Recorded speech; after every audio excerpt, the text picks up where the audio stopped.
Welcome to the American Fork Podcast. Phil, This is episode 103. you like jump scared 103. me. You jump scared me on that intro. It's a great transition, What the Phil. F? It's because it was Halloween a little while ago. Is it, you're still feeling spooky? Yeah. Well, I just got home from California. My family picked me up at the airport. All my kids are in Halloween pajamas. So, must still be Halloween. Well, we're leading up to Thanksgiving, and we all know that nothing is spookier than a dry turkey. Oh, that's right. That'll haunt you. Straight on to Jeff's turkey segment. How do you keep a turkey moist? I don't know. I never cooked the turkey. Oh, My brother-in-law does, and he brines it. yeah. Is that a thing? Brining helps. Yeah, he brines it. Yeah. I've done some Great. pretty Does good a good job. turkeys. I do them in a bag, which Yeah. is probably cheating, but I always like to attend a party. I don't think you can cheat with cooking a turkey. Like, if it tastes good, then you did a good job. but I've also had turkey that wasn't in a bag. I feel like I say that because the bag is easy. It like almost always comes out really moist, Yeah. no matter what you do to it. Mm-hmm. But you can also like roast a turkey perfectly without a bag. I do. Do you? I lather it in mayonnaise. Whoa. The whole thing, the whole outside, lathered in mayonnaise. What kind of white honky? And it is so freaking good. Is it? Super tender, and the skin is nice and crispy. Is it? Oh my gosh. I did it for the first time 2 years ago, and it was a hit. It was really and good. you did it last year too, and it was a repeat. Last year I think I did it a different method. I don't remember exactly what I did last year. 2 years ago was epic though. No, wait. What? You cook it in the oven? Yeah, just Uncovered? uncovered. You slather it in mayonnaise, uncovered in the oven for what? At 325, 375? I have to look at the recipe. I Oh. don't remember the Phil, temperature, but Phil, this isn't like how to cook turkey podcast, but I will tell you that from personal experience, mayonnaise has a really good SPF rating. So that's probably part of the trick, you know? Oh, so you don't burn it. So you too don't, much? it's like putting it in a bag. And then Yeah. once it all melts away, then you can crisp it. It's probably beautiful. Yeah. I'm just guessing. Yeah, Never I had don't it. know where, because I always think about Trent when I think about turkey, because he was like, oh, turkey's nasty. And I think it's because he's never had good turkey, because turkey can be really bad.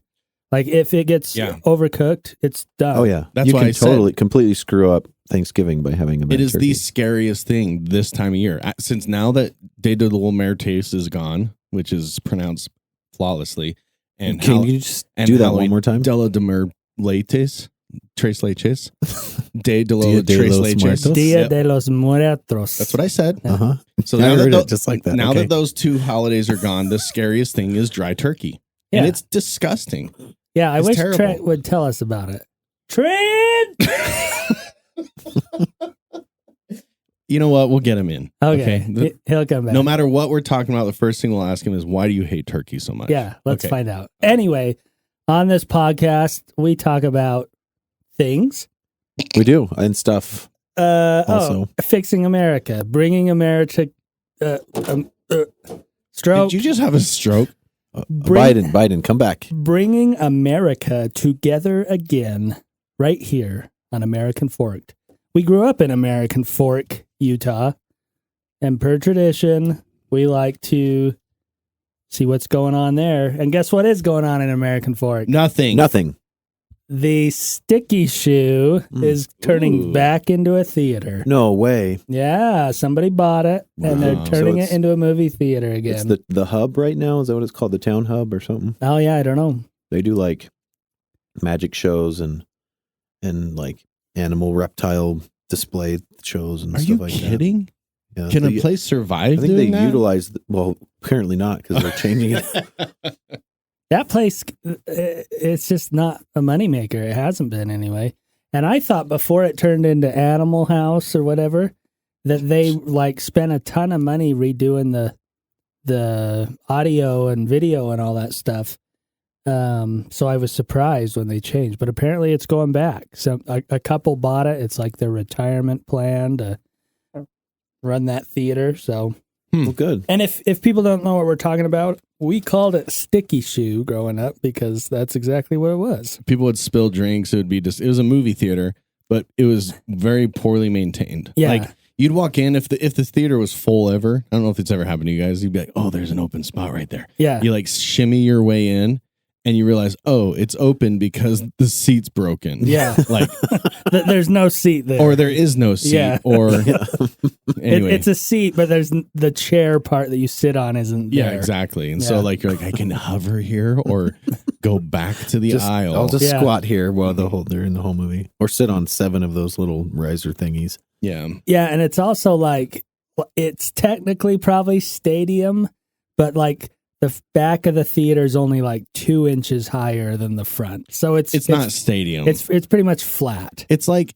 a bowl. It's weird. The front seats are like high, Yeah. and then you go like 7 rows back, and you're at the low point, and then it steadily goes up like it's a plumbing like 1/4 inch per foot. Yeah, it probably was a like what do they call that? A swimming pool? No, like a canal or whatever where water flowed.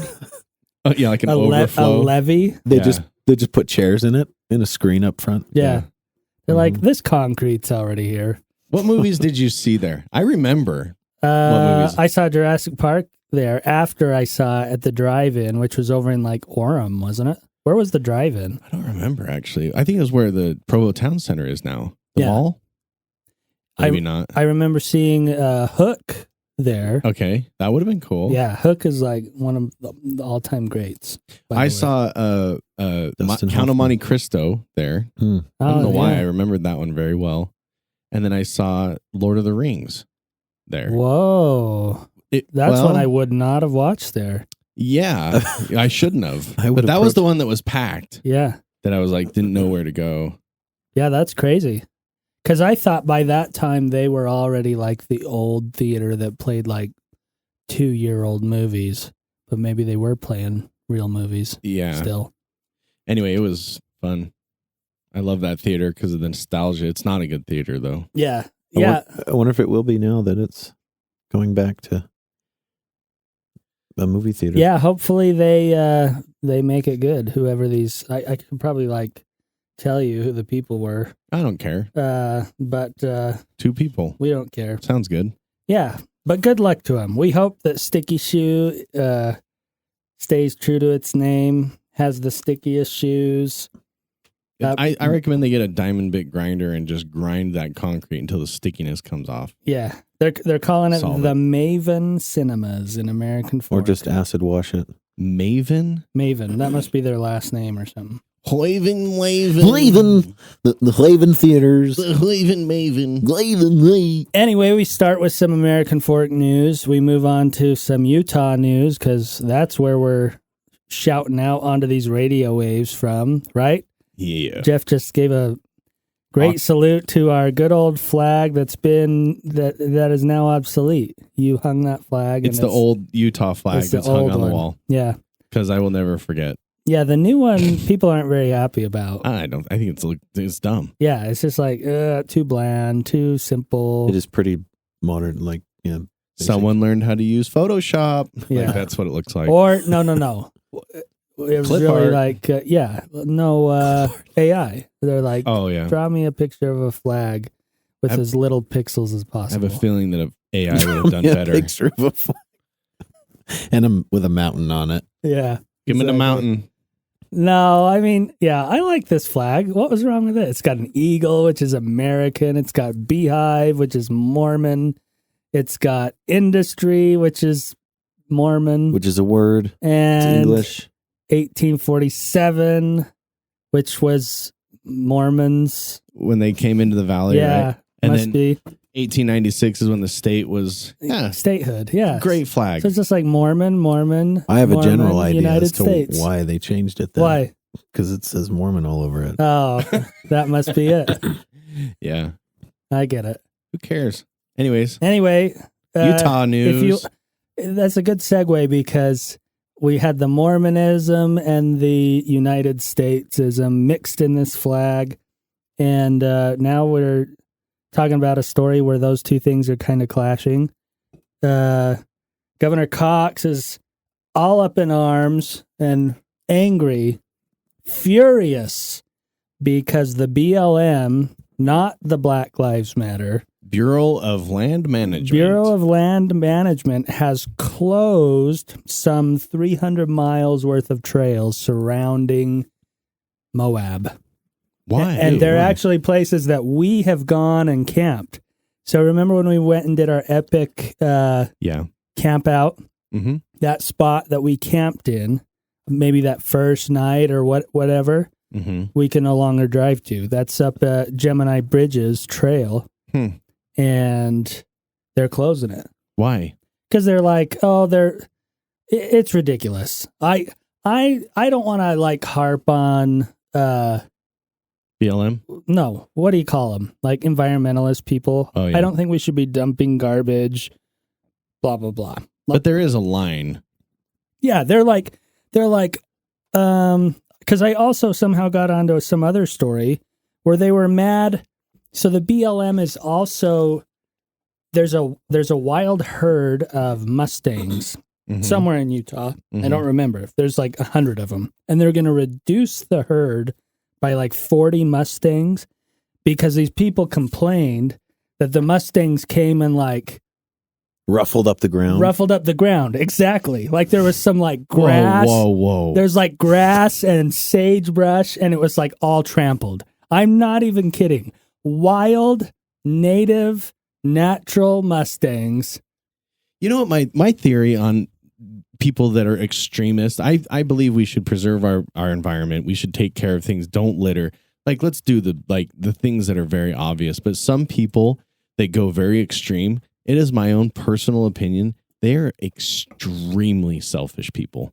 And hear me out here. It's because they think that they are so powerful and correct that they can override Mother Nature. Yeah. Like, it blows my mind. Like, this is a great example of it. They think that by thinning the herd as a human population, we kill or get rid of or relocate horses, that we're going to save this certain kind of plant. Guess what? That certain kind of plant maybe should die off from being trampled. It might in its cycle. Like, maybe it's supposed to be. Who's to say, right? Why are you saying that? Exactly. And I didn't want to get off on the horses. I just brought that up because I read the same thing. And I want to go off on it because for at it's least ridiculous. an hour.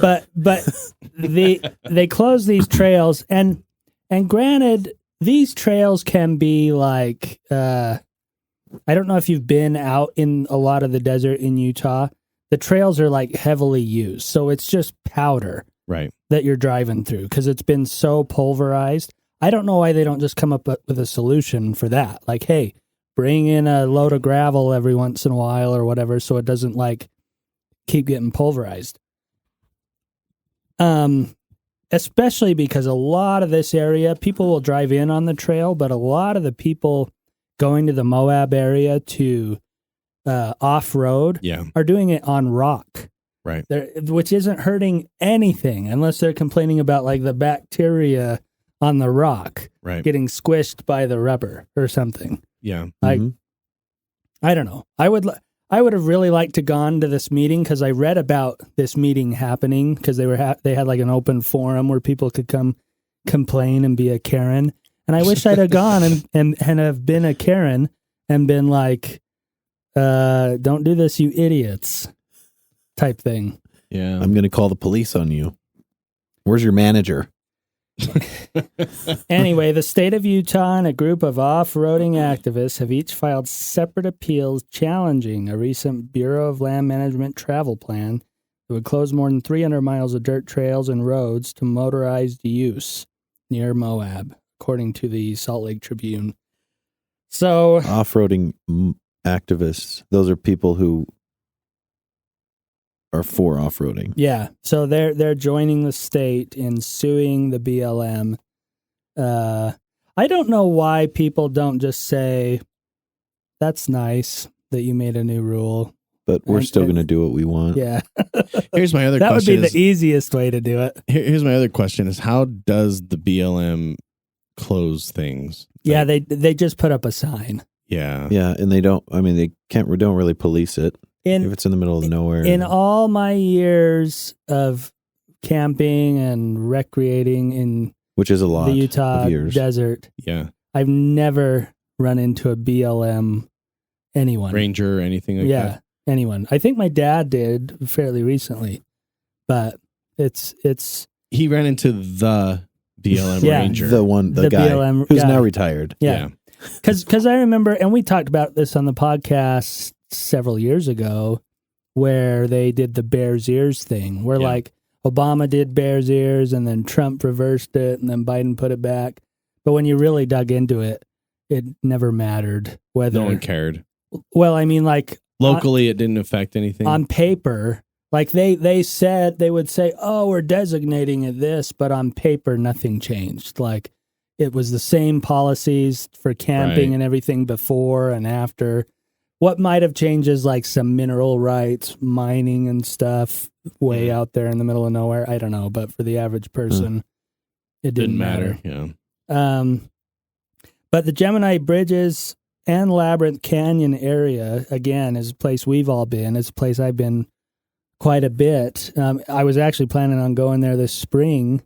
We ended up going somewhere else. So I'm bummed about it, but I'm also like, they've got to, I'm sure they're going to figure something out. I would just like to, I want to go to that meeting and I want to hear like the justification. Sorry. Because the people who are complaining about this, they don't go out there. And if they do, are they honestly claiming that they walk 40 miles through stark desert with no water to enjoy it? Right. Nobody does that. Nobody can do that. Like, what is the purpose behind? I just don't. I don't get it. I'm wound up about it. Is what I'm trying to say. I can see that. Yeah. I'm going to tell you right now. I'm going to tell you right now, Phil. It's going to be okay. Okay. We should handle this like every good Western state handles it, is where we take at least 3 or 4 shotguns with bird shots and just erase the sign. Let's just shoot it and no one can read it. And so there they go. There you go. Done. Yeah. Every sign we disagree with, we just shoot it with birdshot. Yeah. Done. Yeah. It reminds me of, so my family, they always go camping for Easter, like since my mother's grandparents. So like a ton of people. And we used to go to the same spot by Goblin Valley every year. It was pretty much like people had even like carved out their own little campsites because they'd go to every year. Yeah. That's cool. Because we went there so often. Yeah. And then after like 10, 15 years of doing that, the BLM came in and put a bunch of signs up, said, you can't camp here, you can't park here. And I went back there like a year or two ago, and I'm like, yep, it's still the same desert with some juniper trees and sagebrush that it was 20 years ago. Like nothing changed. Whether we'd have been there or not is just a desert. Yeah. Like maybe we would have disturbed some spiders' nests or lizards' places. I don't know. But you see how selfish that is. It's like, humans aren't allowed to be in this area because we're going to negatively impact it. It's like, you think that you're going to change it that much? I'm moving more and more towards the idea that we are actually extremely, I don't want to say in certain zones we are extremely significant. Like look at Vegas, like this vast wide open desert of nothingness, and now it's this oasis basically. Yeah. Water and whatever. But so I'm not saying we don't, but if you look at the planet as a whole, all the tundras, all the forests, all the mountains, all the spaces, we are relatively insignificant. We are definitely not the most in command of this planet. We are not creating the most effect on this planet. Yeah. I don't know. Do you guys agree with that? Well, we are raising temperatures, Jeff, by not at all. Well, it's an interesting idea. So I recently listened to the book Jurassic Park by Michael Crichton. The documentary? Yeah, the documentary. And that's pretty much, they didn't really hit that in the movie, but that was his like whole premise. Really? Is like the hubris and the like the cockiness of humans to assume that they actually do have the power. And they even made the argument because in the book, what's his name? Malcolm, who's played by what's his face in the movie? Ichabod Crane. What's that guy's name? Ichabod, Headless the Headless Horseman? guy. Yeah, he plays. What is his name? Sweeney Todd. No, the I guy, don't know what you're the talking mathematician guy. Oh, okay. Yeah. Okay. Yeah. What's his name? Goldblum. How did I know that and you guys didn't? Jeff Jeff Goldblum. Yeah. Anyway, in the book, that character's making this case toward the end, like to the old guy that started Jurassic Park. He's like, you thought you could control all this. You think that you have control over nature, and he's like, we do have control over nature. We're damaging the planet, and we could annihilate the planet with nuclear weapons. He's like, and he pretty much says like, you think that you can, but the nuclear weapons would come, they'd kill almost everything, but life would still go on. And in a million years, it'd all be right back. Like, yeah. It is an interesting idea. Like I'll give you an example, though, and I might botch this statistic, but this is how I remember it. Some time ago, I heard this, is it was one volcanic eruption at a certain magnitude. I don't remember what volcano they equated it to, was equal to 100 years of our current use of vehicles. Current use, not since vehicles were invented, but our current use of vehicles. So it's not 100 years over the vehicle being invented, discovered, and traffic getting more and more. They meant current use right now. 100 years would be one volcanic eruption, which takes place in an instant. See, and I've heard that one, but I don't think that's true. I think it was on the internet. If it was on the internet, I believe you. but I think it is a significant amount, but I think it only amounts to like one big eruption amounts to like 10% of what we put out annually currently. I don't know. And we're just we're throwing out numbers, but yeah, I have no idea what it is, honestly. That's how I remembered it. But the point would be is like people think that they're so impacting the environment. Truth is, I don't know. Like I watched this TV series once. It was very interesting. The data was taken from Chernobyl. It was basically what would happen if people just vanished off the face of the earth. No destruction. Everyone just moved out of Chicago. Yeah. What would happen to the landscape? It doesn't take very long for Mother Nature to just take over everything. Yeah. Yeah. I mean, you look at like, a Krispy Kreme goes out of business and the property doesn't get maintained, no stored, nothing comes in. And you got like within 2 years, it's like growing with grass and trees and the roof's leaking. Yeah. It's growing weeds inside the house. Yeah. Or whatever, or inside the building. I mean, you just need to drive from Utah Valley down to St. George and you'll recognize that we are there's a lot of nothing that exists out there that has never even been touched by human feet. Right. Yeah. And there's a lot of space. It's hard to think that we really have that much of an impact on how the globe works. Chernobyl's a good example because I think when that happened, they were saying that like, oh, it's going to be 40,000 years before a deer will even be able to walk through here without like getting cancer. But they've gone back now and there's like animals there and like trees are growing and all that stuff. Like obviously it was a massive disaster. But and I think the radiation count is technically too much for people to live in still, like what we would consider. But yeah, there's still wildlife. Yeah. Other than like the Sasquatch that's like has 4 arms and 6 eyes that'll murder you when you walk in. Right. It's basically the same. Yeah. And I don't want to say, because again, I got all into this because of this particular situation. I'm all for like protecting the environment at a reasonable cost. One thing that was like crazy disappointing, my wife and I went to Bermuda a little while back for our anniversary. And there's like little bits of like plastic floating up on the shore, almost like some Chinese tanker took a huge load of plastic out to the ocean, ran it through their paper shredder, and just dumped it right in there. I don't know. I mean, it was like there's a significant amount. Cool. It's crazy. It's frustrating to see stuff like that. People who treat the environment in a careless manner, and I think we all agree we have to be responsible. And the whole leave it better than you found it type thing is a really important mindset to have. But yeah, I think humans as a general population are pretty good with taking care of their surroundings. Yeah.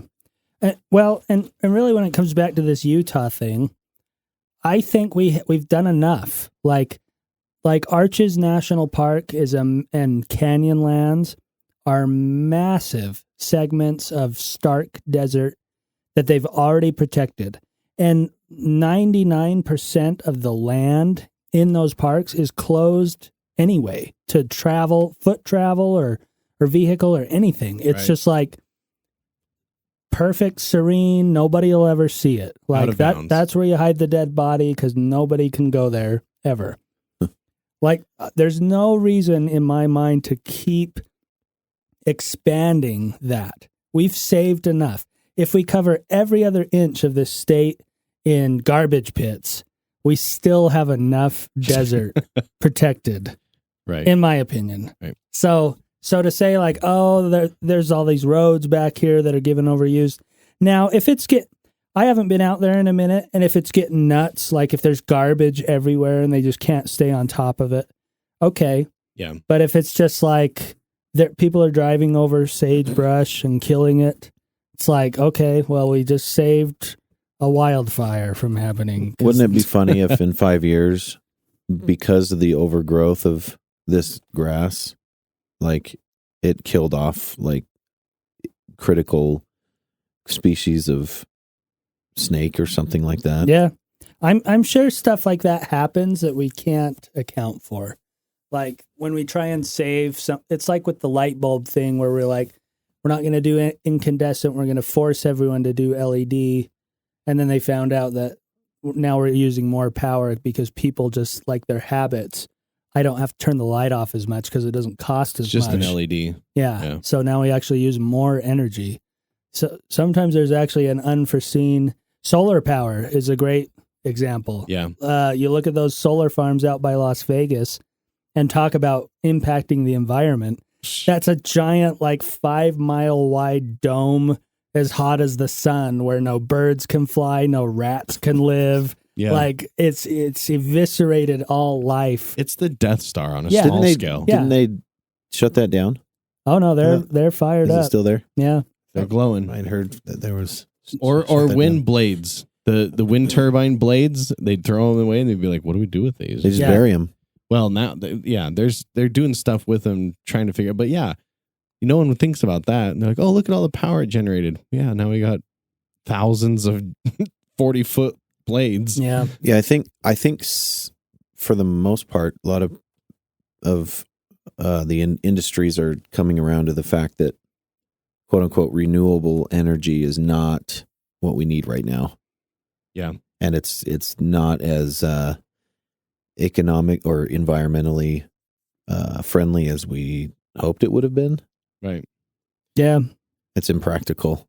And again, I go back to let's help the environment. Let's not be disrespectful or negligent. Don't be stupid. Don't be stupid with the environment. Have reasonable safeguards, like a hefty fine for littering is a good thing.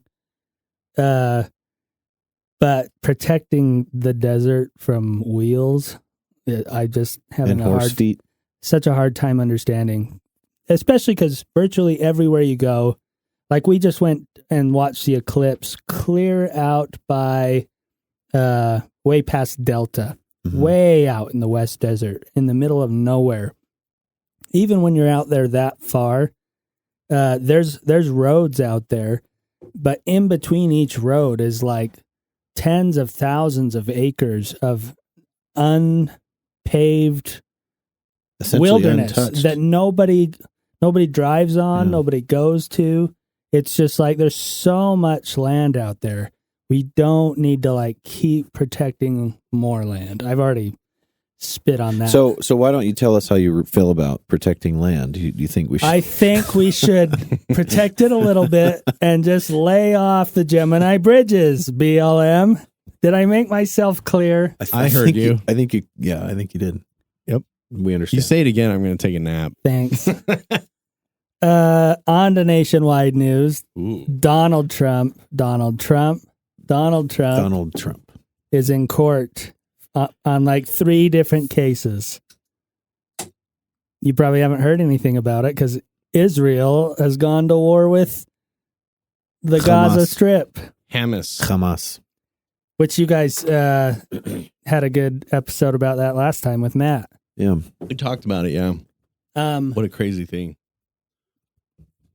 But yeah, Donald Trump's been in there. It hasn't been too I was hoping it'd be exciting, like the Johnny Depp trials. I stepped on a bee. Right. Yeah. There'd just be My dog stepped on a bee. A lot of weird stuff going on, but it sounds like the lawyers are doing all the talking and it's boring. I was kind of shocked, and I think a lot of people were, that in one of his cases, the judge ruled that Trump and the Trump organization committed fraud by overvaluing their properties. And the basis of what the judge used on that, and if you haven't heard about this is a little shocking. The basis of the value, he said, well, look, the tax evaluation of your property was only like $17 million, and you valued it at like $300 million. Anyway, a lot of big realtors and everybody were like, whoa. Value is not based on a tax evaluation. Nope. Everybody knows this. If you look up your tax records, what you're paying for taxes, your house is worth way twice as much as easily. that. Yeah, or a lot more. Now, he's saying 17 million, way up to 300 million, but a lot of resellers, yeah, rebaters, real estate agents, realtors have come out and said, "Oh no, I would have another stroke." They've come out and said, "Oh no, I'd post Mar-a-Lago way higher than that all day long. It's a resort. Yeah. It's not even a hotel." They said there's houses in that area selling for 17 million. This is a massive compound hotel / everything. Oh yeah, there are lots with no houses on them in that area that are a third the size that sell for 3 times as much as the valuation for Mar-a-Lago. Yeah. Anyone that's ever owned a house knows you get your tax thing and it's like $125,000. I remember one time my wife, we got something like that, and she's like, "This taxes are saying that our house is only worth $125,000. I'm like, yeah, good. Well, let's keep it that way. Hopefully, I wish they'd say it was worth 60 because that'd be great.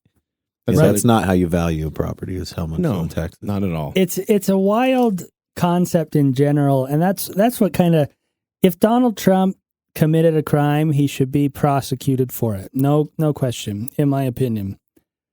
But to say that it is a crime for a person to misrepresent to a bank how much something is worth that they own, I don't think they have any examples of prosecuting anyone else ever for that. Yeah. Because it's not like you're not swearing an oath. You're just going into a bank and they're asking you, what's your stuff and what's it worth? Well, and they have to agree with it. Yeah. Well, and you could say, to some this extent, is my grandpa's lucky hammer. It's worth $5 million. And they say, oh, well, okay. And then they come up with their own evaluation. Right. They don't call the police and say, this guy just tried to scam us. Right. He did a federal crime. All they're asking you is to get the ball rolling, right? Like, hey, what are your assets? Blah, blah, blah. We're going to do our own evaluation. And that's, to my understanding, exactly what these banks did. To my understanding, all these banks got paid. None of them have any gripe about anything, but Donald Trump is being prosecuted for misrepresenting. For breathing? It's almost like they're grasping at Dawes. What's the word? Straws? Cause? Oh, maybe I had a stroke like Phil. They're grasping at straws. Like they're trying to come find on. things that let's take up some time and I think it's very obvious that they're trying to do everything possible to make him not be president. yeah. Which Do you think they're being successful? I don't know. I think they were already successful because he already lost the election. They should have stopped a while ago. Yeah. I think so too. It's like he lost, it's over, but now it's like we got to really make sure. And by the way, he lost the election before January 6th and all that stuff happened. He'd already lost. So all that stuff's only going to make things worse for him, I think. Like if somebody stood outside of a restaurant and I passed them every day and I could hear them yelling, "This is the most disgusting place to eat ever. This place is so terrible." I drive by the next day. This place gave me diarrhea. This place, eventually I'm going to go, I kind of want to try this place out. Exactly. Like, this is kind of interesting that this guy is yelling about this restaurant so much. Yeah. Like, I'm going to go get a taco from over there. No, I get it. And I actually think that the only reason Donald Trump got elected in the first place was because of those people yelling, like you said. If Donald Trump had got up on his golden escalator and said, "They're bringing crime, some of them I assume are good people," and everybody just ignored it, like the media didn't report anything, didn't call him racist, whatever, it would have just fizzled right away. Nobody would have taken him serious, but because the media jumped in and Hillary and her camp jumped in and said, "He's a racist. He's going to ruin this country. Yeah, he's a terrible person." Only because of that is why people actually voted for him, I think. I think that so far at this point, because the establishment is so much against him, that makes me think he is the most, probably the best candidate for president. He's like the best. If they don't like him, that means he's good, is what you're saying. Yeah. That's why with Trump, I've always felt like I'm in the twilight zone, because it was like the day before he announced he's running for office, he's like everybody's best friend. Yeah. He's like the highest paid celebrity on TV. People have him on talk shows. Like, he's the man. You can look back at dozens and dozens of like late night interviews and everybody like Donald Trump. Everyone loves him.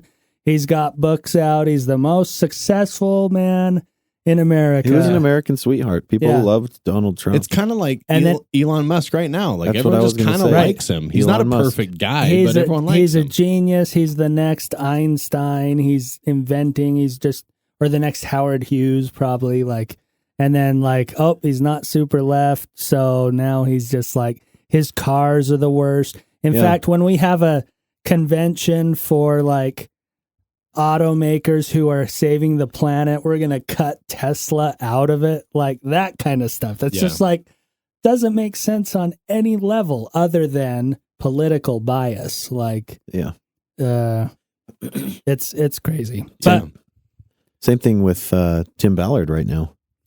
He's in hot water. Oh, really? Because Hotter? of pretty hot water, yeah. He's even in hot water with the church. Is that what you're going to talk about? Well, yeah, with the church. And the whole thing with the church and how the church handled the situation with him was it smelled really fishy. Oh, really? Really odd. The fact that a representative from the church would send an email. What happened? I don't even have any idea what happened. So I'll tell you the story. Okay. And if I mess it up, I hope I do. I'll fix it. I'll fix it because I know all about it. Because it's actually kind of funny. Tim Ballard, who is the guy that runs OUR. OUR. Which OUR. He did. All right. Oh, he doesn't anymore. He's no longer a part of it. He's like the ex-Navy SEAL that goes and saves trafficked childs. That's a word. Is that right? Those are words. Anyway, and they had that movie they made about him this year. Sound of Freedom. Played by the the Count of Monte Cristo. Okay. Am I doing okay so far? You're accurate thus far. Tim Yes. Ballard apparently has some sort of friendly relationship with Russell M. Ballard, who is an apostle for the Church of Jesus Christ. M. Russell Ballard. M. Russell Ballard, who's an apostle. Mm-hmm. There's no family relationship. relation. Okay.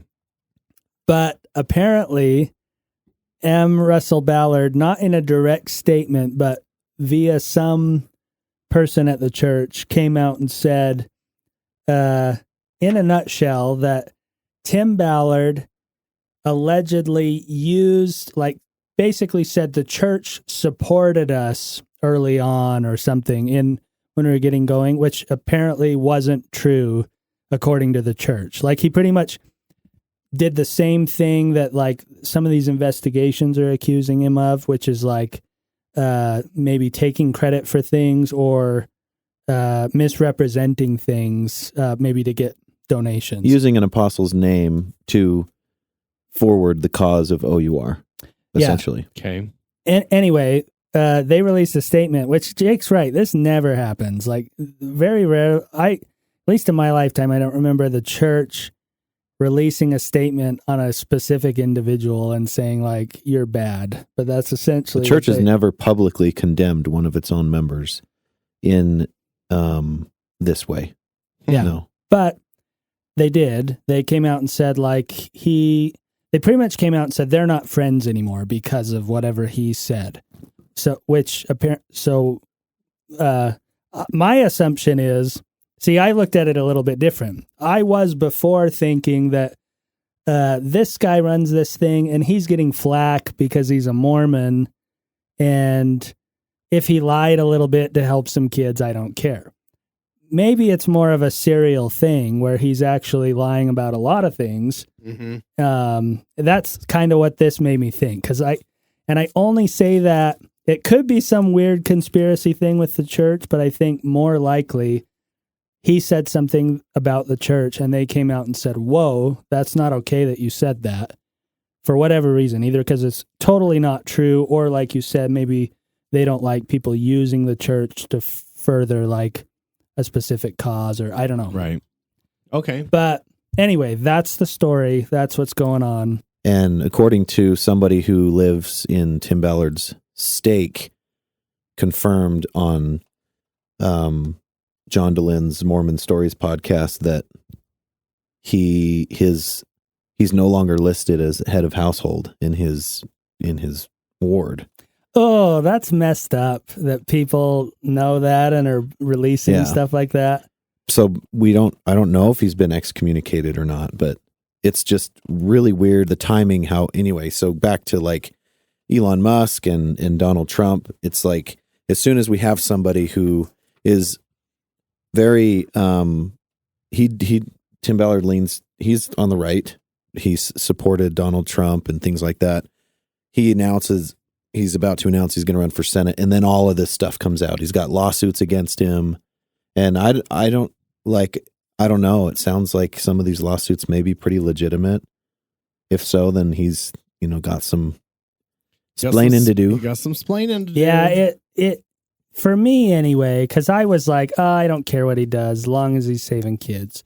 But when this thing came out, I was like, maybe there's something to this, like, because before the allegation was like, the Salt Lake police saved this kid and they took credit for it. I'm like, well, I don't care because the kid was saved. This kid was saved, and they're going to get more money to save more kids, in theory. But if it's a serial thing where it's like we're lying about, like what it kind of jumps out to me is this guy is an alarm salesman or a Utah politician. No, not a politician. A Utah return missionary summer sales person. Uh-huh. And we could do a whole episode on that. Jake knows summer sales, but one greatest experience in my life. There's a lot of justification going on of bending the truth to get the sale through. Yeah. And so if you moved from something like that to like, oh, now I'm saving kids, so now I feel a lot better about bending the truth to save kids. It kind of stinks like that to me. a little bit, but Makes sense. yeah. Jeff's already bored about Tim Ballard. What's that guy's name? Russell M. Russell Ballard. 10. M. Russell Branson. Russell Ballard. Russell M. Anyway, Russell I'm glad Brand. I'm glad you brought that up because I was gonna try and squeeze that in there somewhere, and You did it for him. you did it I did for it. me. You guys I did it. closed together. Other nationwide news: the Speaker of the House was kicked out for the first time in history. Yeah, it was Get booted. outta The first time in here. history, the Speaker of the House was removed. That's so cool. He was. I don't know, was it? Jeff likes that idea. It was kind of bizarre to me. Like Historical things happening is pretty neat. this guy Jeff Gatz, Jeff is his Matt name? Gaetz. Matt Gaetz. He's a senator, congressman. Human, The House. It must be Congress. 'Cause- politician. The congressman. Yeah, he's You're a Republican. You're good at stories. You Phil. like that? Yeah. Watch me do the rest. Okay. Okay. So he was in Congress, and he Make him sound less like questions, and just say it. And he held a vote, I think. No, but he's like he pretty much was like, you're not doing it good enough, and he's only been in there like what, a few months? I don't know, 18 months. I don't know any of these details. Anyway, he got removed. Like 8 Republicans and every single Democrat voted to remove the guy, and then they couldn't put another guy in. But then our buddy got put in, Mike Johnson. Mike Johnson. Yeah, Yeah. you've heard him on the podcast a lot. Yeah. Wait so a second. yeah, The Mike. same Mike, the Olympian? No, Mike, our friend. Our friend, the Olympian? Our friend Mike is in Congress now. Wow. The runner? The track star? Track star? Oh, okay. Fast guy? Yeah, that guy. Mike Johnson's such an uncommon name. Yeah, it's really too bad because It There's wasn't Matt Gaetz that was removed. no, It was McCarthy. McCarthy was removed. Yeah. Matt Gaetz was the guy that did it. Yeah. Right? You kind of made it sound like it was Matt Gaetz that got removed. We No, didn't say the Matt name Gaetz McCarthy. was like, wine. It's not good enough. Get him out. So he's out. And now Mike, our buddy Mike, is in. Right, Trent?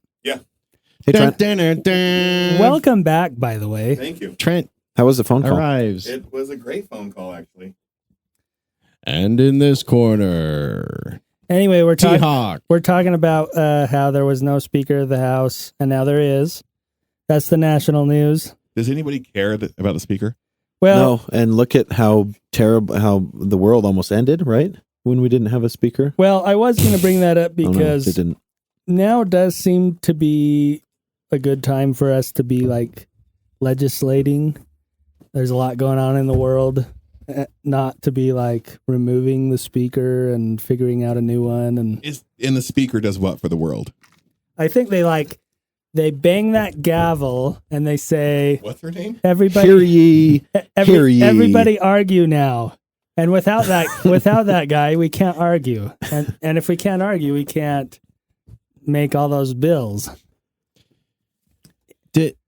I Right? heard that he's third in command. Yeah, President, he's- Vice President, Speaker of he the is. House. Speaker of the House is after the That's a big Vice deal. President. That is a big deal. I didn't think about that. If the president dies and the vice president dies, the God wish. speaker becomes the president. Mhm. So does that mean that the speaker, because it takes like 1/2 of a person at 7-Eleven to vote them out, does that mean they would still be able to be voted out? Oh yeah, they out of the presidency. Like I thought the speaker, he still had the same rules that the other dumb fuck white guy had, where you it took like 2 Republicans to say, "Hey, bro, we want you out," and you're out. Yeah, well, that's what I thought was weird, but it only took 2 Republicans because every single Democrat also voted him out. Yeah. So if only like 2 Democrats had voted him to stay, he would have stayed. But that's where it. How he landed. had that many Republicans is more astonishing than any Democrat. Yeah, they're breeding like crazy. Who? The Republicans, they Because breed. They don't believe in pulling out? No. Oh. Every sperm is sacred. Have you ever seen that? It's really funny. Is there all of a sudden catchphrases for you guys on this podcast? No, that's Monty Python Yeah. and the Oh. meaning of life. Yeah, the meaning of life. I didn't see that one. It's really funny. Anyway, other nationwide news. This is another like gripe / rant for me. Here we go. So just buckle up right in. I don't know how we've gone this many podcasts without me going off on this, but what is the deal with tipping and self-checkout? You tip in the self-checkout? No. Those two things. Things. I know exactly what you're talking about because it irritated me today. Every day. You can choose to not tip. Oh, I do. Every time. And every time they look at me with like puppy dog eyes, and I'm just like, why would I tip you before you did anything? Right. So I went and got tacos before today. you didn't do anything. Yeah. I went and got tacos today for me and 2 employees, and it wasn't like Del Taco. It was like, I think the bill was like $40 at a fairly fast taco place, right? But it was a nice place. Was it a real While place? I'm checking out, it was a real taco place. It was a real place. It's a real place. Real place. They sell tacos. Real tacos. They sell real. It's kind of a joke. The place is called Real Tacos. We'll tell you when you're older. It's a sex thing. It's not. It could be though. You wouldn't understand. It's a sex You've thing. only made 6 kids. You don't know where the taco is and is not. She asks for our order. We place the order. We get all like our cups that are empty. Yeah. And it's like 10% tip, 18% tip, 20% tip, 30% tip. They I'm skipped like, 15? I don't Man, know. I can't remember the getting numbers bad. because I just looked for the Wait, zeros. what kind of place is this? It's a taco place, but it's Tacos. pretty nice. It used to be- $40. They gave you literally empty used to be a cups for Taco drinks. Bell. There are people Yeah. that stand behind a counter and they don't leave from behind the counter. One Yeah. of those kind Well, of they bring you places. your food, Okay, they walk it to but it's not like a server. It's like JCW's. Let Like me- they'll bring you your food to your table. I want to trump this. Donald? no, Sure, I've why not? got a Trump. No, but let- go let- ahead. let me try. Okay. Last week we were in Vermont. Uh-huh. We went to a restaurant. No servers. Uh-huh. No fucking menus. Uh-huh.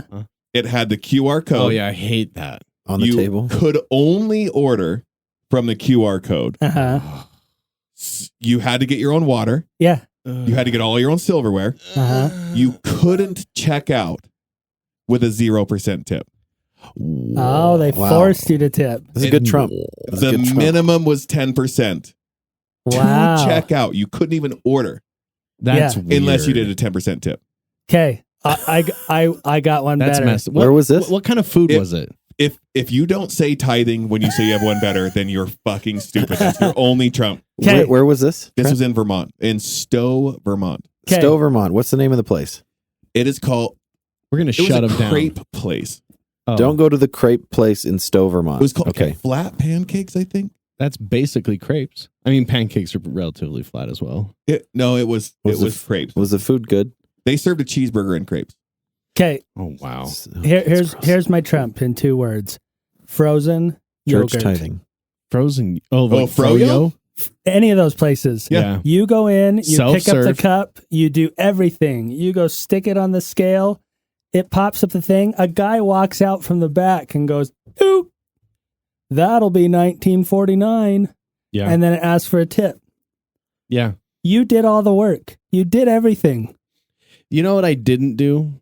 What? Clean up all the little chunks of cheesecake I dropped on the ground. To be fair. Oh, I'm yeah, just saying to be you fair. could, and I would tip for that, Yeah. honestly. Like, dude, if my kids go in and like tip over Oh, the especially your everything, kids. Are you they kidding are me? terrible. Yeah. Hands down. You're like that. In fact, every time we go, we just went out tonight.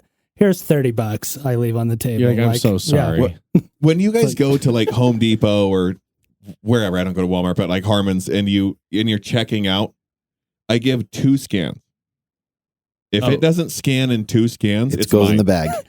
I'm not a professional scanner. I- I've tried.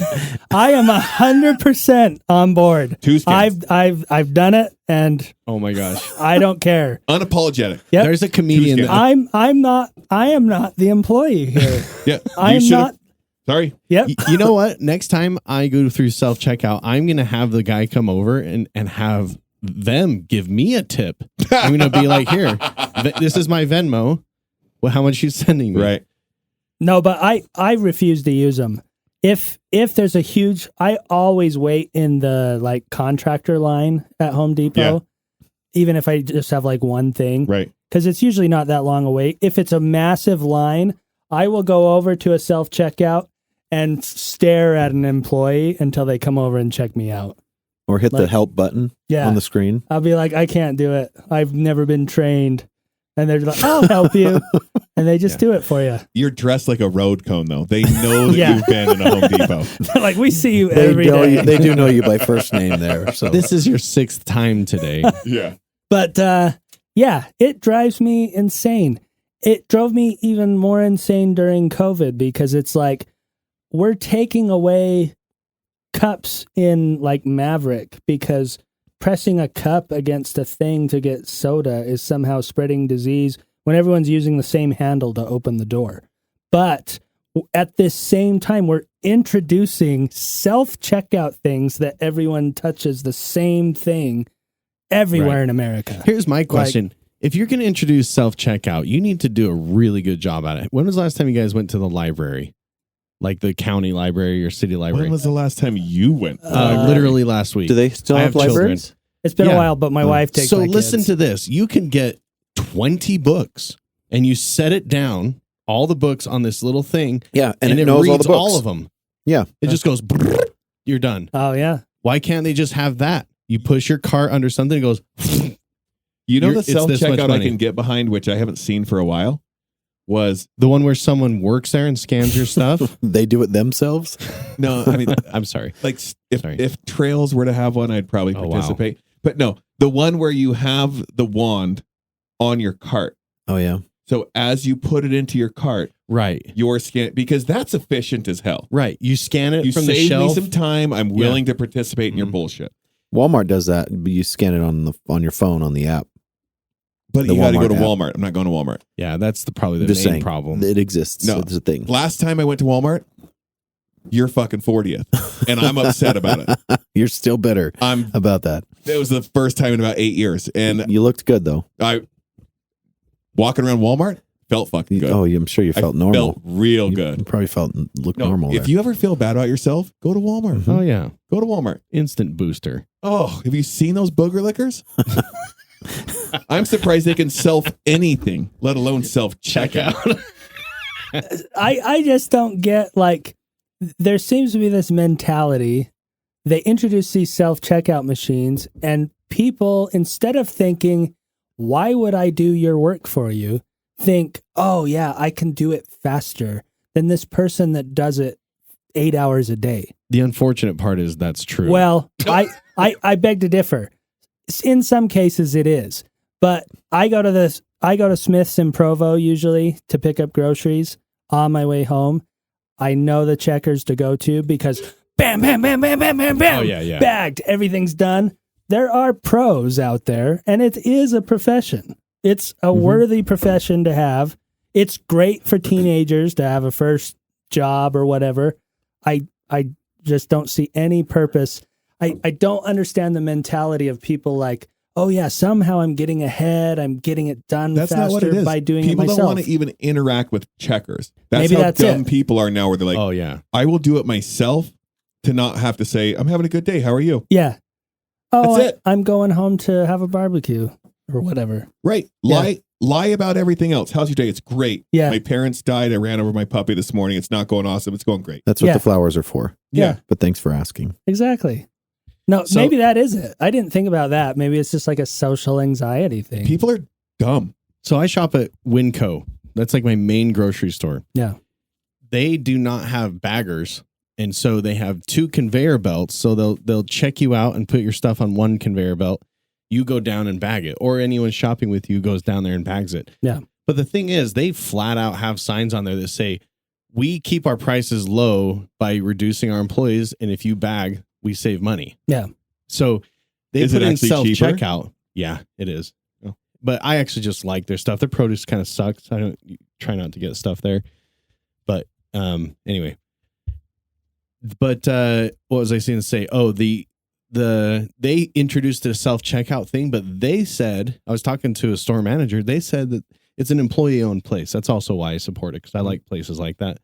But the store manager where I go, she was checking me out one day, and she goes, oh, we had a huge demand from our shoppers to have a self-checkout. Like, people really wanted the self-checkout. Yeah. which is, I don't agree with it. I'd rather go talk to someone. So Yeah, I don't like talking to them, but I'd rather a person, if I'm going to spend money, I'm going to spend money boosting the economy, Right. paying a person, not just going straight to the top to some Right. guy living on an island somewhere. Like, that's right. so Same thing with like, that's why in Portland they had people pump gases, not because people can't pump their own gas. It's because it created Yeah. jobs. It used to be Yeah. required up there. Yeah. There is a Jersey, it's place, required. 90th and Highlandish, right? Alta Hospital. They still have like checkers or pumpers. Really? Yeah. Gas doesn't cost anymore. It's just a service they supply. yeah, That's cool. I used to hate that when they'd like show up and start pumping because I'd be like, oh, now I got to tip them. But now I wish they had it back because I would tip those guys. Yeah, they're doing something. I think I heard in one of the places where it's required, they don't actually accept tips for the pumpers won't. Yeah, sometimes they don't. Because they don't want to set that precedent. I think it's in But then Jersey. at Walmart, they still let them. Walmart, anything. The Walmart goes. greeter has a tip jar. You're like, what Yeah. the hell? What are you doing for me? Yeah, some places won't. Like Le Schwab, I tried to tip the guy that did my brakes. Le Schwab? Le Schwab. Oh. Is that how you say it? That is not Schwab. a place. How do you say it? Les Schwab. Schwab. Les Schwab? Le Schwab was like his great grandparents Yeah. that moved over before he Oh, realized. Before he got And then they S in there. realized that grandparent had a lisp and couldn't pronounce his name correctly. It's Les Schwab. Les. Les Like Schwab. Les- You Olsen. notice there's a capital L, a space, and then a capital S, right? Oh, it's Le Schwab. It's not. No, it's Les Les is the Schwab. first name of the guy who started the company. Oh, okay. Anyway, they wouldn't accept a tip. He's like, oh, if I take a tip, we have to like put it in a jar and split it with everyone, including the regional manager in Salt Lake. Like, so he's like, no big deal. Hello, welcome to Les Schwab. Would you like a baguette? Exactly. No. That guy. Anyway, tipping and self checkout. Yeah, F them. Yeah. What? And really, what it is, like, I go back to like, I just need to start carrying more cash for the tipping. Like, Why? because then I can just give them the money. They give it back. They'll be like, "Do you want all your change back?" I'll be like, "Of course I do." And then, Oh, just to rub it in their yeah, face. exactly. We're so close to 40 or way over 40 that at this point we get to be the get off my lawn guy. Yeah. I'm not tipping you. No. Exactly. Like, I always like, come on, Dad, you got to tip at more than $1 for feeding the whole family at Golden Corral. But now I'm like that crotchety old guy, and probably the younger kids are like, you don't tip before you get served. I'm like, well, Yeah, like you go to get boba. Like kids love boba, and you're Yeah. like checking out.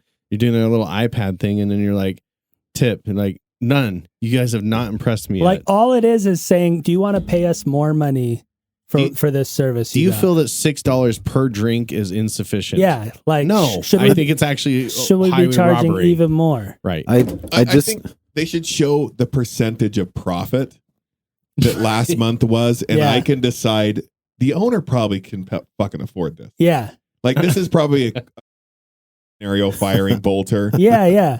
It's just be less, Wow. and you probably can afford something. Wow. Yeah, exactly. I'm not calling him his fucking pants did it, so don't get mad at me. Exactly. Beer. I watched a short, funny video on my phone just yesterday. Oh, thank you for telling About- us that advice. So you were pooping. What was the my volume iPhone. set to? It was a 25% volume. It was a guy standing at a register, and there's the guy, like the barista guy, standing on the other side, and he flips the iPad around. He's like, "No, he's just going to ask you one little question," and it had the tip thing on there. Yeah. 0%, 10, 15, 20, whatever. And the Who Wants to Be a Millionaire music started playing, and the guy's like sweating. He's like, I don't know Oh, what yeah. to. And then they cut to the guy behind the counter, and his little son walks up to him, and he's like, "Dad, my shoe has a hole in it." And he's like, "I can't worry about that right now. I don't have enough money." Yeah. And then he cuts back to the other guy, and he's like sweating, trying to figure out what to push. And then his grandma gets wheeled in on a hospital bed, and the doctor's like, "I don't think she's going to make it. Dude, the cancer's advanced so much." He's like, "I don't know. I can't afford it." And so it's like the concept of flipping the iPad around gives you as a consumer like this undue pressure, like making you feel bad for hitting 0 on there. No, it's weird that in America that tipping has become such a expectation. I know 100% that some Harvard Business School graduate, she's a woman probably. She's a woman probably. And I only How say dare that. you assume? I only say that because I'm thinking of like, I recently watched that show on Netflix where they were talking about oxycodone and like they got all the attractive women to go sell it. Oh, So I'm picturing that person, like this attractive Harvard grad, pitching this idea to Yogurtland or whatever. Hey, you know what? Why you need to buy our new flip iPad machines? Because we've proven that you actually generate more revenue because people tip more. Because all you got to do is flip it around. It pays for itself in 5 days of business. Exactly. The sad part is that probably doesn't go to the dude who walked out and hits the button. Exactly. That probably gets kicked back into the business. And who knows what percentage actually gets kicked around to all the employees, because the owner's probably like, I need 35% of the pool of tips. Or 100%. Because I gave it. Right? Is there anything on there that says where that money's going? Yeah, I've always wondered what... Hold on. You cannot where the money freaking be goes. mad about this. Both of you. No. You both sound like idiots right now. You both sound like the biggest idiots ever. He's so excited. Oh. I know. Where's the money going? I know when I pay it. I don't know where it's going. I already know that. So why are you complaining about freaking Yogurtland? Because nobody's when I go to church, nobody's like, I promise here you go, flipping an iPad do you at leave the end. Yogurtland happier or church happier? Church. Yogurtland 100%. Although Yogurtland is great. The only time you leave church happier is if your kids are still inside. Well, that's true too. Okay, but there's got to be... You guys aren't total stooges and stingy. That's the word I was looking for. You tip, right? No, I definitely tip. Okay, so what do you sit-down do you restaurant? think you tip overboard on? Are you just a down the middle of the road mid tipper? No, I tipped like probably 30% when this guy just did my rear windshield that I busted. You tipped the windshield repair guy? Yeah, it was like a mobile repair guy came out. Yeah, got it done quick. Was in a hotel parking lot in North Las Vegas. He could have got shot. So, and what do you tip? And guess what? He didn't even have. Did you tip him in cash or with your card? In cash. Okay. Because he made it clear that he wouldn't see any money if I paid with a card. I thought you were just going to say he made it clear because you were talking about the window. Oh, he didn't make that clear. He could see through it. He didn't even have. For some reason, my cigarette lighter wouldn't work because he tried to plug the vacuum into it, and he didn't have a way to plug. So he left my truck covered in glass, and I still tipped him. Who broke into your truck? No, I broke my truck. Wait, your window. Broke your window. Putting lumber in the back? Put a bunch of stuff on the back. And that's cool. I'm happy it's not just my truck that you've broken. It's your own as well. Yeah. What do you tip? That's like the third break. That you think is overboard or above average? Like amount or in what instance? Like in what scenario, what industry, whatever. When I sit down at a restaurant, I will go in there expecting to tip 20%. Mm-hmm. But if my service is not good, which is the usual case, then I'll drop it to 15. Yeah. But usually 20% is my baseline. I've worked as a server. I know what it's like to make $3.50 an hour and rely on tips. Yeah. But if a server does a great job, then yeah, I'll pay him. Trent? I've even tipped, I just want to interject. Okay, it's all about you, Phil. Go. I even tipped a guy that was horrible. Why? In Las Vegas, or no. Phil, money doesn't mean anything. You don't to Phil. know what it tipping really doesn't. is, That's do why I you? have no money. You remember in high school, Phil used to bet, I'll bet you $1 million. I'm still that way. I think that about 8 of us own his firstborn. No, but I was in Hollywood at a restaurant. Some guy grabbed me off the street, Hollywood Boulevard. Are you hungry? And like led me back a dark alley and sat me down with like a little candlelight table or whatever. By yourself. So I order in WeHo. And where are my kids? So I order a burger and the server's non-existent. Like I order it 20 minutes later, he drops by. Horrible. But the two girls right next to me, I may have told this story on the podcast. I don't don't know. think so. I don't think But you did. the two girls next to me ordered like steak dinners. And when the server brought them out to them, they're like, we don't want this. And they stood up and walked out. Oh, you did tell us about it. Yeah. And I felt terrible for him because his boss came out and was like, you got to pay for that. He's like, I'm What not is paying he for gonna that. pay They're for like, just eat it.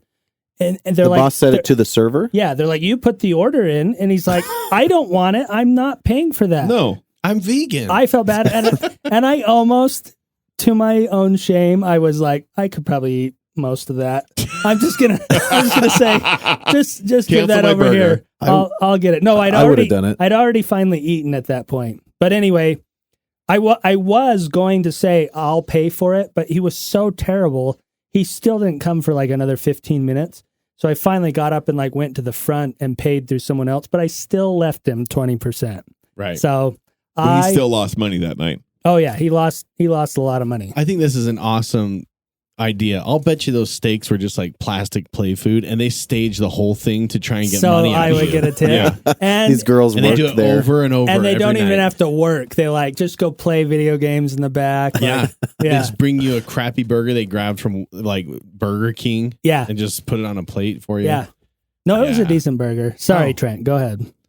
You were What do you asking. tip? What do you tip for? That's like not usual or above average or whatever.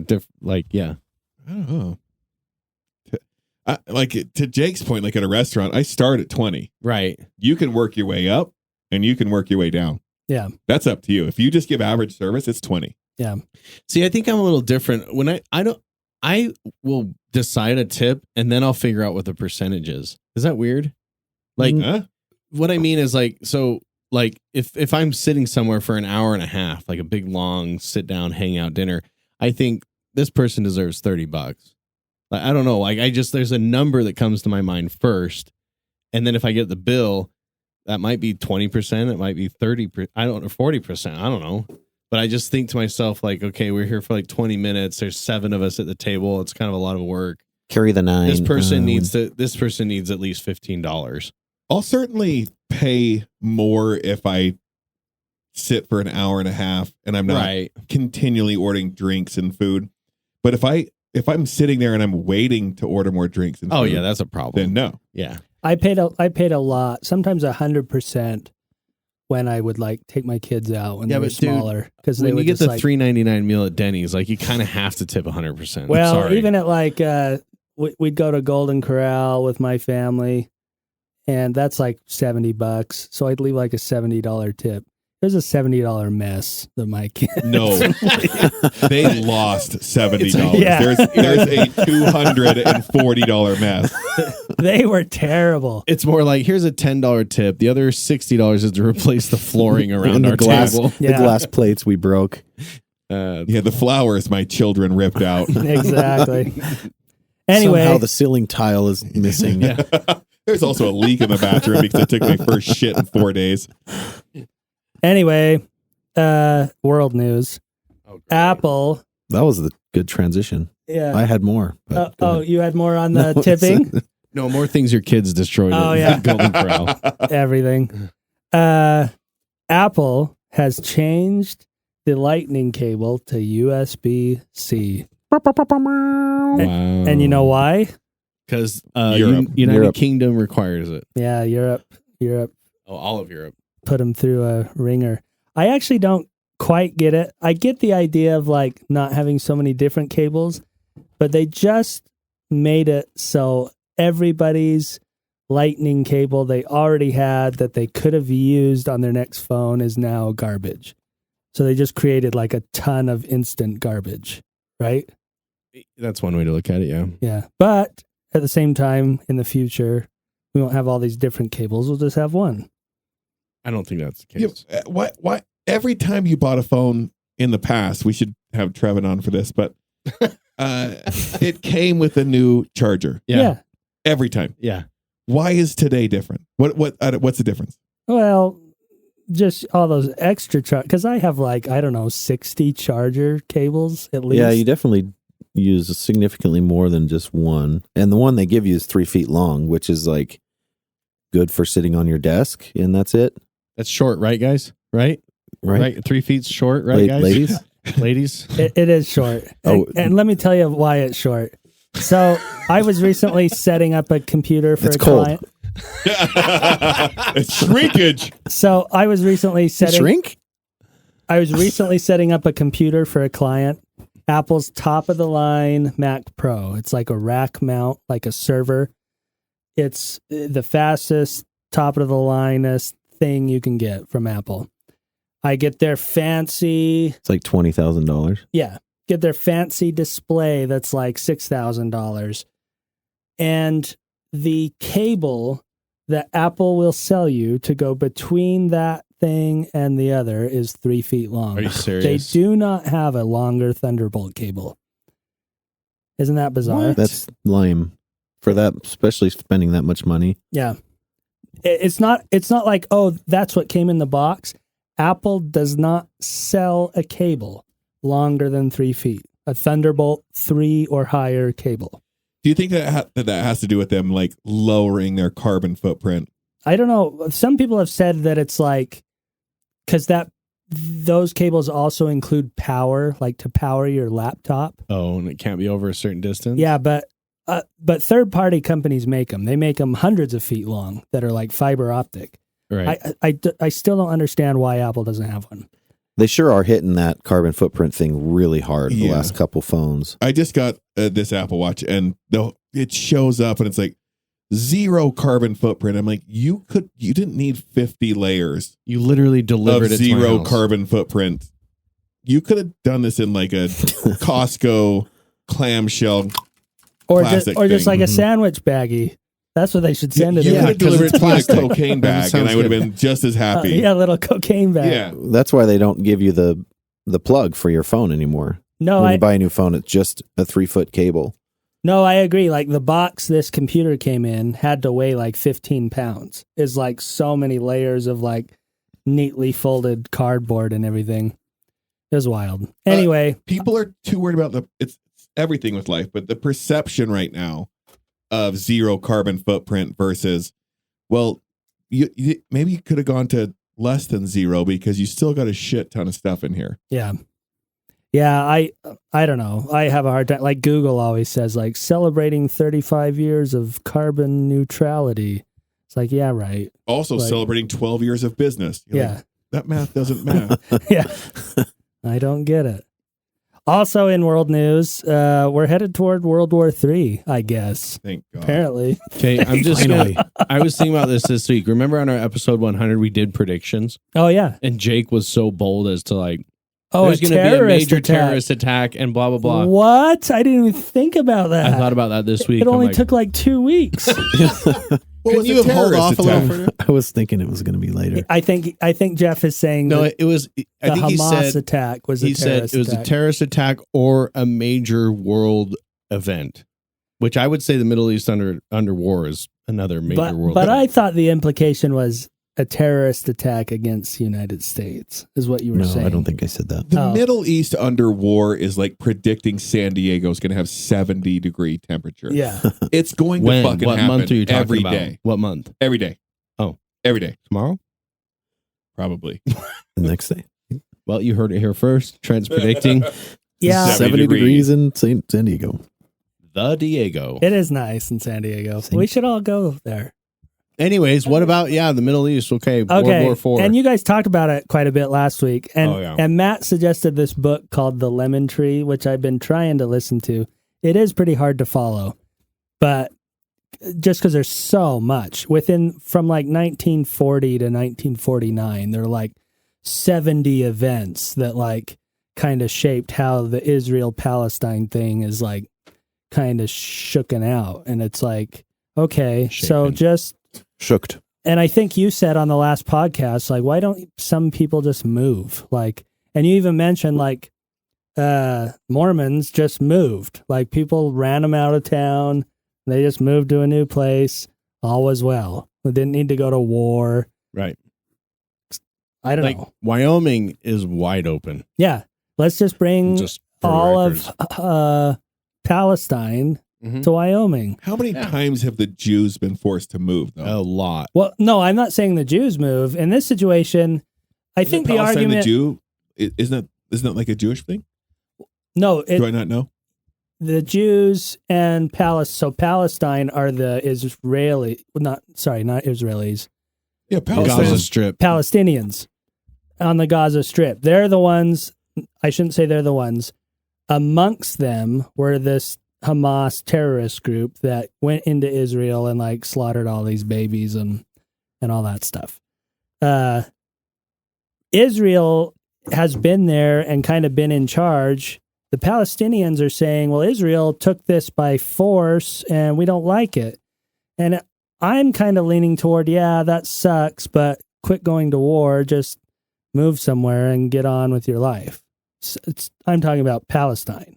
Maybe that's the best solution. Why can't we just get rid of religion? I didn't listen to last week, so sorry. And it's interesting. So Matt was saying that he doesn't think it is a religious thing, that Israel is a secular state and they just kind of took over and all Palestine wants is like their freedom.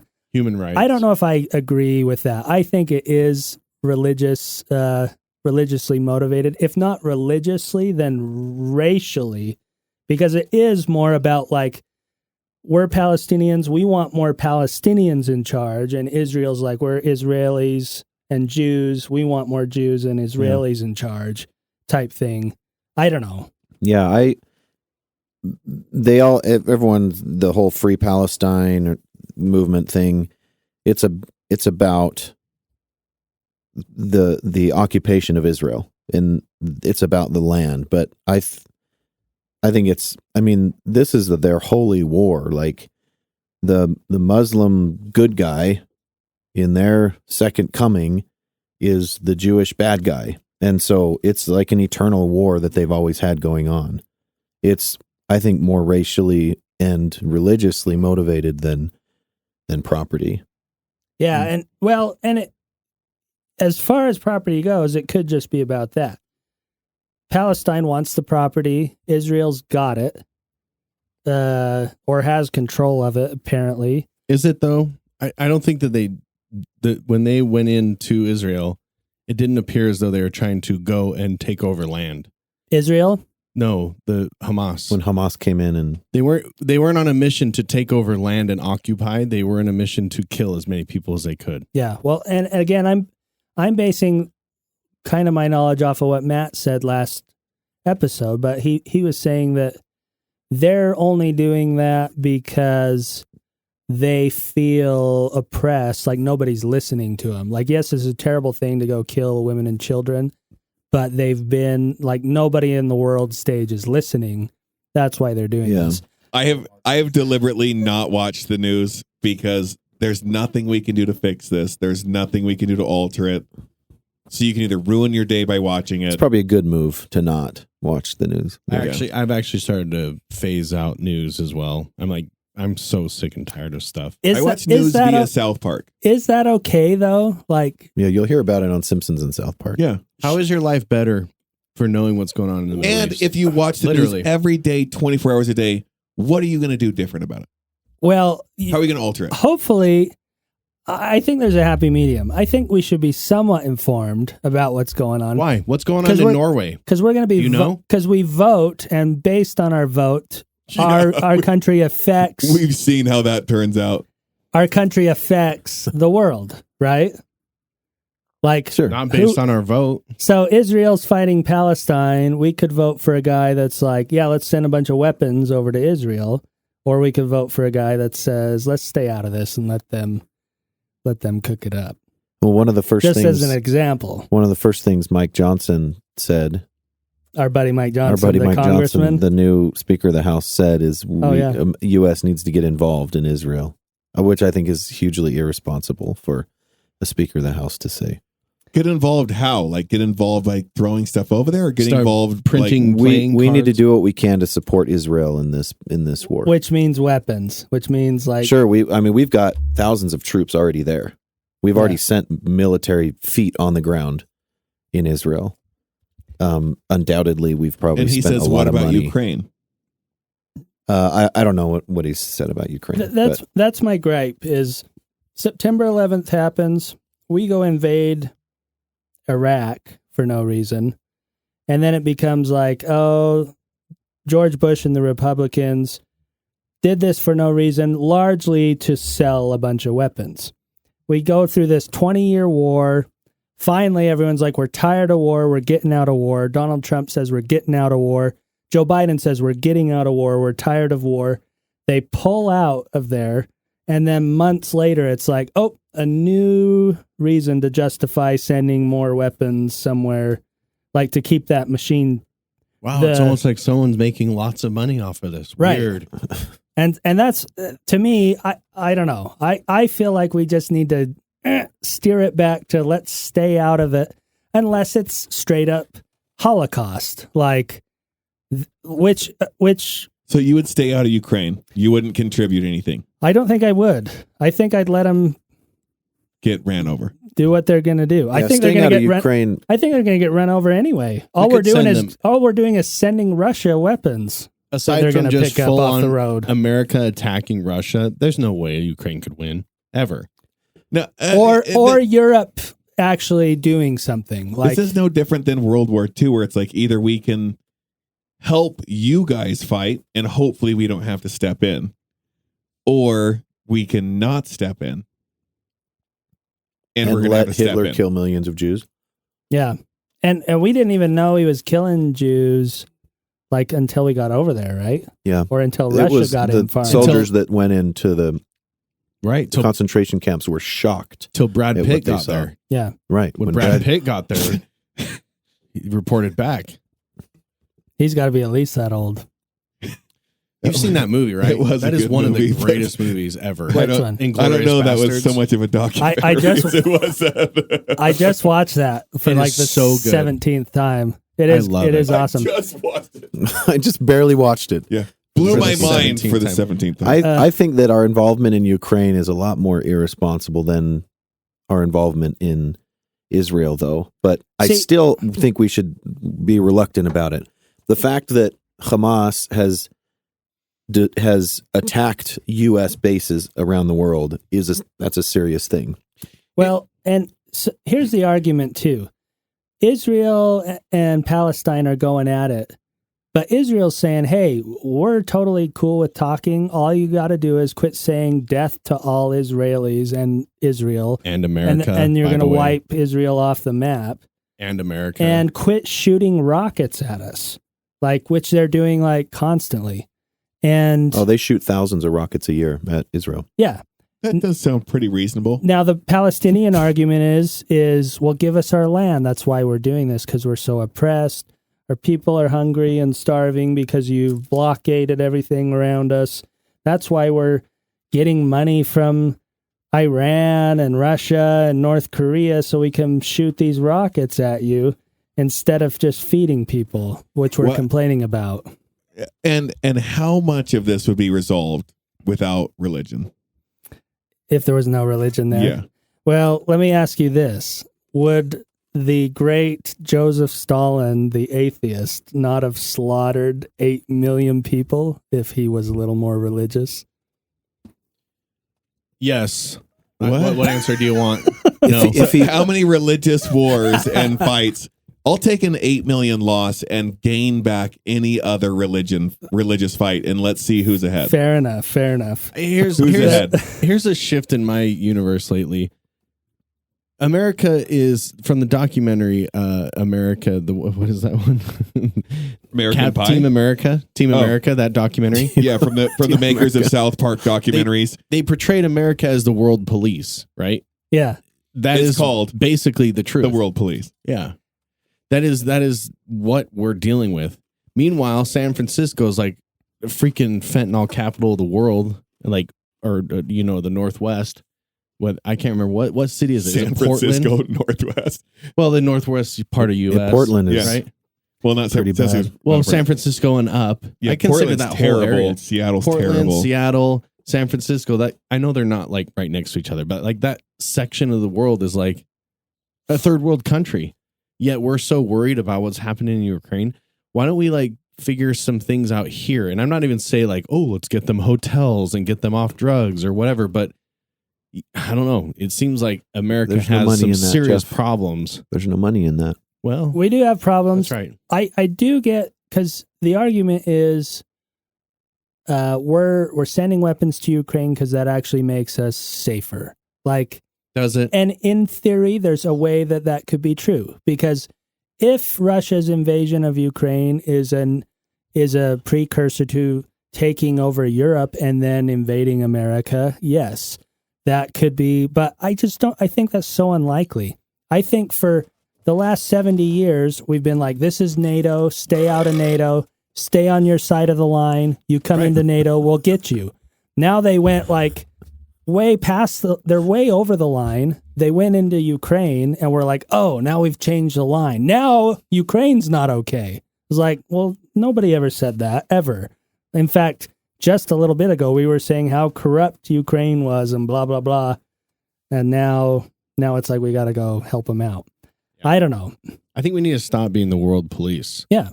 Honestly. And then, yes, there's going to be crazy stuff that happens out there, and we need to keep an eye on it for sure. But like you said, do one corrupt country taking over another corrupt country, do we really need to get involved in that?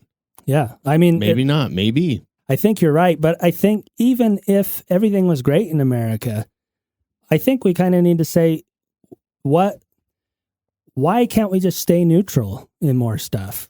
I think we had a lot of great presidents say that's the way to do it. Like, we're our own country. We don't have to be like, it's not like Ukraine is America's buddy or even the UK. Like, whatever they do, we do. It's like, why? Why can't we just be America? You be your thing. And if we really all need to get up together and go to war for something like big, like World War II, I don't know. I think we're just headed there anyway. We're doing the exact things now that were happening before. All these like run-ins with China and Russian ships and planes and stuff. It's going to end up being trade embargoes and seizing ships, and that's just going to lead right to all out war. The problem is the 24-hour news cycle at instant news. Yeah. Before, you wouldn't hear about it until 10 o'clock. 4 weeks. And not even 10 o'clock. Right. 4 weeks, 6 weeks, months later, and you're like, well, that really, nothing's happened. Yeah. Because that was on June 5th, this happened. Can you believe it? And you're like, well, I don't even know what it is. It's October 5th. Yeah. I don't care. Yeah. Yeah. People get so engrossed in it. I mean, we're sitting here talking about this, and like I said, if we completely had no idea what was going on in Israel, our lives would have gone the same. Our day-to-day lives. But instead, we have this attention on them decapitating babies and all kinds of weird crap. Do we need to be thinking about that, really? I'm not saying we ignore it and pretend it doesn't exist. But what I am saying is, why is, like Trent's saying, why is it being shoved into your face so much? And how does that affect a person? Yeah, it's like, it's obvious that they're like, hey, this happened and we want to affect you because there's a plan. You know what I mean? Like, there's an agenda. Yeah. They're just trying to get you to come back and click. Yeah. It's all the click vibe. Well, to click or to vote a certain way or to support a certain cause. Like, we want you to be on Israel's side. We want you to be on Palestine's side. We want you to be with Ukraine, you know. Or, hey, how about this? We want you guys to be divided. That's what's happening right now on college campuses and stuff. You got pro-Palestine, pro-Israel, people clashing, people hating each other in freaking some United States state. Yeah. There are like death threats and crazy crap happening, and you're like, what's going on here? Yeah, they had that. What was those Harvard kids that came out and said that Israel is at fault for this terrorist attack or whatever? And then they had like all the top law firms in the country like reject their, like they were already accepted for internships and they got fired pretty much because they were like on this list of people who came out and said it was Israel's fault. Which, again, maybe it is kind of, but I go back to, it's only, I almost could say even September 11th was like an attack, because they flew into the Pentagon, which is obviously a military attack. They flew into the Twin Towers, which is obviously like an economic, like, blah, blah, blah. They didn't go blow up a bunch of schools or like, and I'm not saying like September 11th wasn't bad. It was terrible. There were reasons for their targets. Right. Their economic, political, and military. Right. these targets seem to be purely like, let's go F up a bunch of people, children, women, like anything. Just Instead cause of chaos. As many instead as of, you can. like, if they'd have gone into the Capitol building, whatever they got over there in Israel, I don't know. I'm saying this in some ways seems worse than 9/11 because of the type of targets.